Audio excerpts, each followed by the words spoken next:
Hello, YouTubers.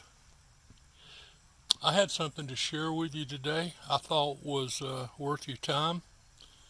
I really like to take care of my equipment, even down to my chains. I found this. I'm not normally a snake oil guy, um, but this product does what it says, and this is usually put in oil and transmissions and so forth. Well, that same principle applies to your chain. Now you can take it and that's like $25 for a quart, so that's pretty expensive. You could take your like a Ziploc and put your chains in it, and then pour that in it. And as long as the chain didn't put a hole in the bag, you could keep um, your mixture and keep dousing, soaking your chain in it. Another way to do it, and this is the way that I do it because I'm cheap, is I'll get a little pan and brush it on the bar while the chain's on it. That way, when it turns around, it's also hitting the sprocket and along the uh, where the chain rides, because it does an outstanding job of preventing friction. I found that the chain actually goes through wood better, and I found that the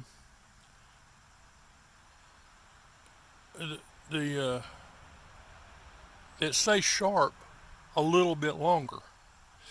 And when you're cutting, a little bit's a lot.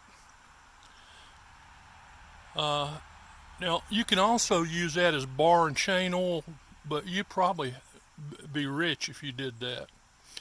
Just change it out. Just put that in place of your bar oil. I prefer this method. As I said, you can also use it in your two cycle, like your chainsaw, in the two cycle mix that you mix up for it. There's a dilution for that, and of course your four cycle, like your long tractor, and so forth. So I tell you, I recommend you give this some thought. You'd certainly use it in classic cars or modern cars for that matter. Anything you care about. I saw somebody else do sort of an unrelated to what I'm talking about test.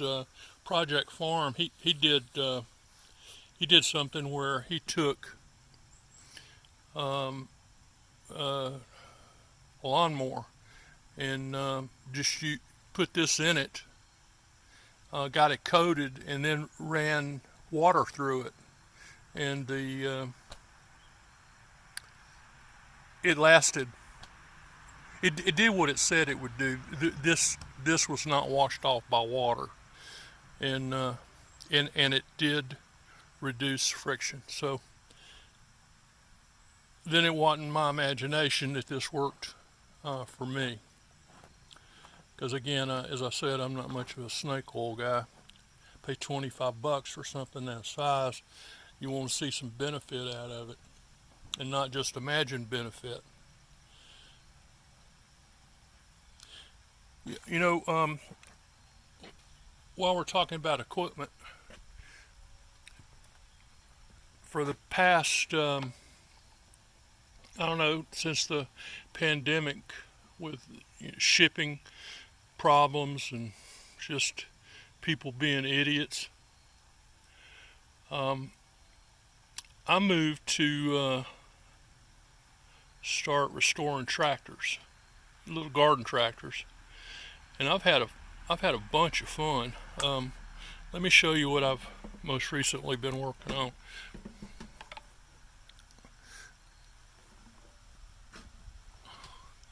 This is a John Deere 318, and I've got the hood yet to do. I've got to fix the seat, but as far as uh,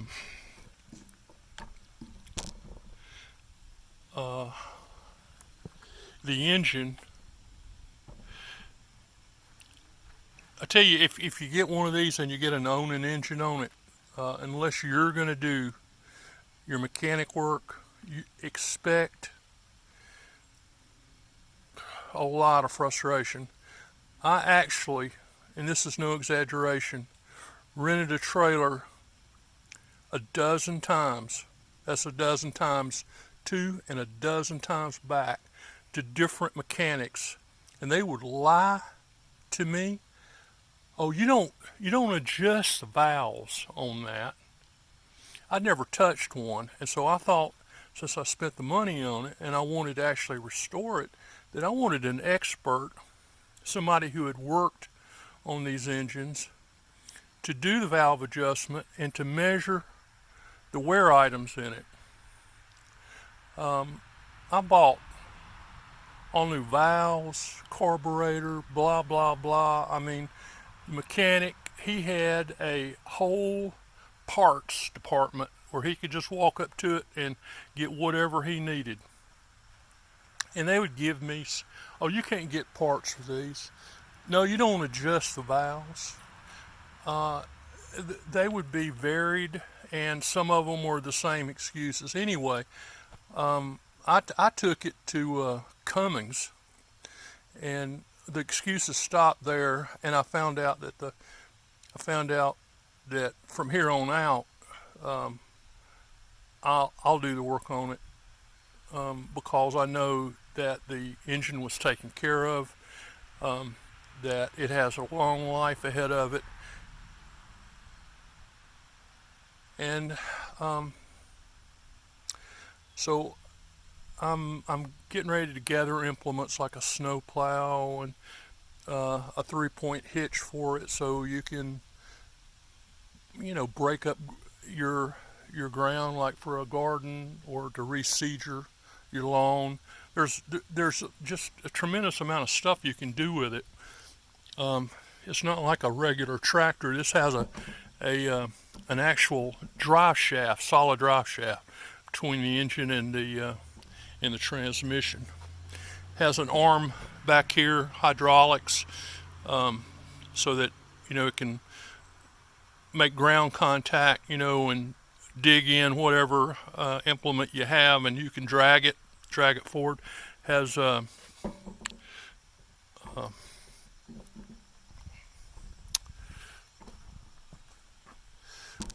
it's got 4 um, hydraulic outlets on the front. And whenever I cleaned it up real good, I found that I had a leak here. This thing has power steering on it. It's unbelievable. So that cylinder I've got to take loose and put a seal in it. But if you want to have some fun, I'm telling you,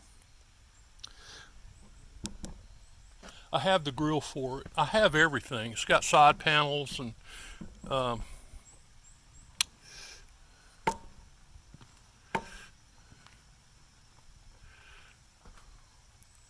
it's pretty awesome.